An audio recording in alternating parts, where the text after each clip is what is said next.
Viele Leute haben ja Angst vorm Airbrushen. Du auch? Warum eigentlich? Hier mit Leder zu färben ist wirklich nicht schwer, und wenn du denkst, dass man eine Unmenge an Ausrüstung benötigt, dann kann ich dich beruhigen. Du kannst schon mit einer kleinen Ausstattung wie diesem Mini-Kompressor hier eine Menge erreichen. Und wenn du dir vielleicht die Frage stellst, welche Farbe eignet sich eigentlich zum Airbrushen auf Leder, dann bleib dran. Hi, ich bin Ralf und ich zeige dir heute, wie wahnsinnig einfach es ist, die richtigen Farben für das Airbrushen zu finden und sie zu nutzen.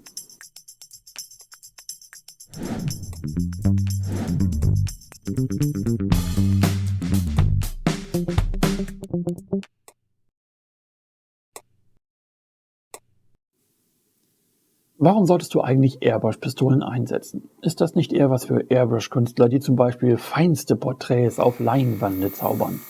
Und ist das nicht wahnsinnig kompliziert? Klar, solche künstlerischen Fähigkeiten sind nicht jedem in die DNA einprogrammiert worden, aber das bedeutet noch lange nicht, dass man deshalb nicht mit Airbrush arbeiten sollte. Warum auch? Du musst schließlich kein Künstler sein. Ich unterstelle dir jetzt mal was. Du arbeitest bestimmt auch mit Pinseln und heißt auch nicht Leonardo da Vinci. Sieh diese Pistole doch einfach als neues Medium an, um sich kreativ auszutoben. Denn selbst wenn du die Pistole nur, und das meine ich nicht abwertend, nur zum reinen Färben nutzt, bietet sie so viele Gestaltungsmöglichkeiten, die du mit den anderen Färbetechniken, die ich bislang gezeigt habe, nur schwer erzielen kannst. Zum Beispiel saubere, ansatzlose Farbübergänge oder Verläufe. Das funktioniert tatsächlich am besten mit der Airbrush-Pistole. Aber kommen wir zurück zur Frage vom Anfang des Videos. Um zu verstehen, was bei der Auswahl der Farben wichtig ist, muss ein ganz kleines bisschen Technikunterricht sein. Ich verspreche, ich halte es kurz. Das ist also eine Airbrush-Pistole. Die Farbe muss mit Hilfe der Druckluft vorne aus einer kleinen Düse herausgedrückt werden. Die Farbe darf also nicht zu dickflüssig sein. Und die benötigte Druckluft erzeugt ein Kompressor. Der kann so, aber auch so aussehen. Es gibt viele Varianten von ihnen, von günstig bis teuer. Also ist neben dem Luftdruck auch die richtige Konsistenz der Farbe wichtig. Und da habe ich eine perfekte Nachricht für dich. Den erforderlichen Luftdruck erzielen schon die günstigsten Mini-Kompressoren, ja sogar diese Billigteile hier. Und um die Konsistenz der Farbe brauchst du dich auch nicht kümmern. Zumindest nicht, wenn es um das reine Färben von pflanzlich gegerbtem Leder geht. Ich nutze deshalb Einzugfarben von Fiebings. Mit ihnen kannst du auch mit der kleinsten Anfängerausstattung die tollsten Ergebnisse erzielen. All diese Farben sind hervorragend geeignet, um sofort loszulegen. Wie immer steht dir dann das gesamte Farbsortiment zur Verfügung und da sollte auf jeden Fall deine Wunschfarbe dabei sein. Zumal du wie immer auch selber die Farben einer Produktreihe untereinander mischen kannst. Das richtige Leder für diese Einzugfarben ist, wie bereits erwähnt, vegetabil, also pflanzlich gegerbtes Leder, wie dieses hier. Okay, idealerweise haben wir jetzt einen Kompressor, wie auch immer der aussieht, die richtige Farbe und das passende Leder. Wir können loslegen. Mehr brauchen wir nicht. Fast. Denn ich komme nicht drum herum, dir ein paar Sicherheitshinweise zu geben. Ich wäre ein schlechter Ratgeber, wenn ich es nicht tun würde. Die Airbrush-Pistole verwandelt die Farbe in ein ganz feines Aerosol, also einen ganz feinen Tröpfchennebel, den wir dann ganz einfach bis in die tiefsten Bereiche unserer Lunge einatmen. Und ich glaube, wir sind uns einig, dass Farbstoffe und Ähnliches nicht in unseren Körper gehören. Deshalb mach es wie die Profis und arbeite bitte niemals ohne Atemschutz. Und so übertrieben das auch aussieht, wenn man mit so einer riesigen Maske arbeitet, tu es für deine Gesundheit. Du hast nur eine. Deshalb gehe ich für meine Arbeiten immer an die frische Luft oder sorge für so viel Frischluft wie auch irgend möglich. Meine Lungen und meine Möbel danken es mir. Denn glaub mir, der Farbnebel verteilt sich richtig gut in geschlossenen Räumen. Und dann bleiben weiße Möbel nicht lange weiß. Ich gebe die Einzugfarbe direkt aus der Flasche in den Behälter. Mit so einer Pipette kannst du tropfenweise genau dosieren. Wie gesagt, bei Fiebings-Produkten direkt aus der Flasche, ohne weiteres Verdünnen und sonstige Vorbereitungen. Natürlich kannst du verdünnen, musst es aber nicht. Verdünnen würdest du die Farbe, wenn du zum Beispiel sehr leicht färben möchtest, wenn also so wenig Färbestoffe wie möglich auf dein Leder gebracht werden sollen. Wenn du das machst, dann achte aber bitte darauf, dass du den richtigen Verdünner nimmst.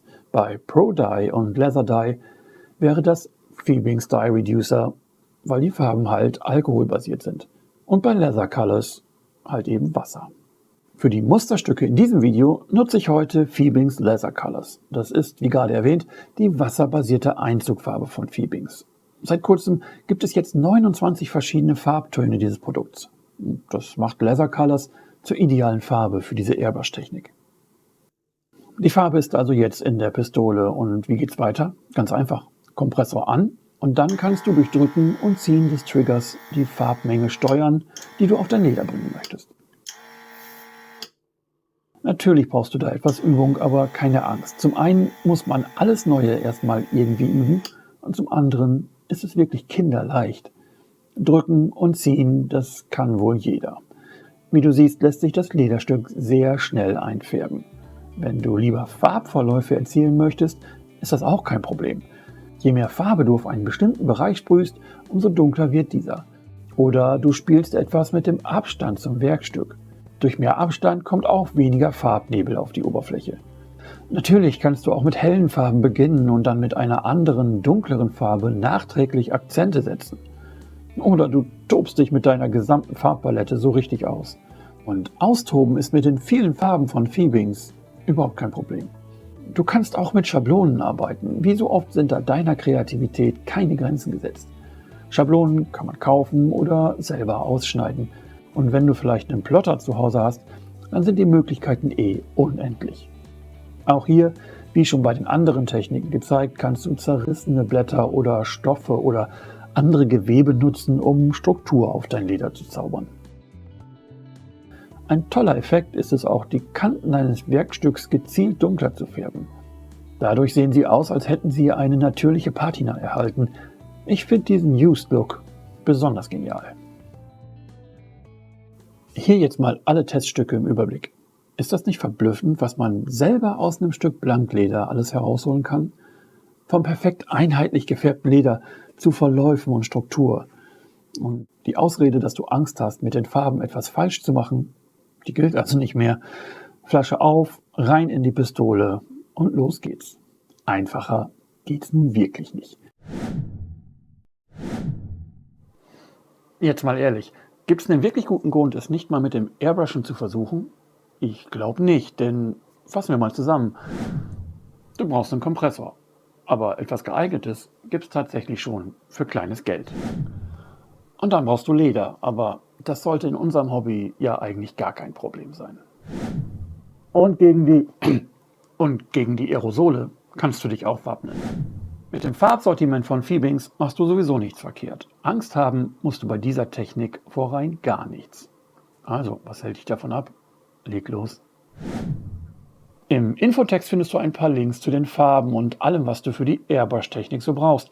Falls du weitere Fragen zum Thema Lederfärben hast, dann schreib sie doch einfach in die Kommentare. Und wie immer freue ich mich, wenn du dieses Video likest und, wenn das noch nicht passiert sein sollte, diesen Kanal abonnierst. Für heute erstmal danke fürs Zuschauen und viel Spaß beim Airbrushen. Wir sehen uns beim nächsten Video. Bis bald.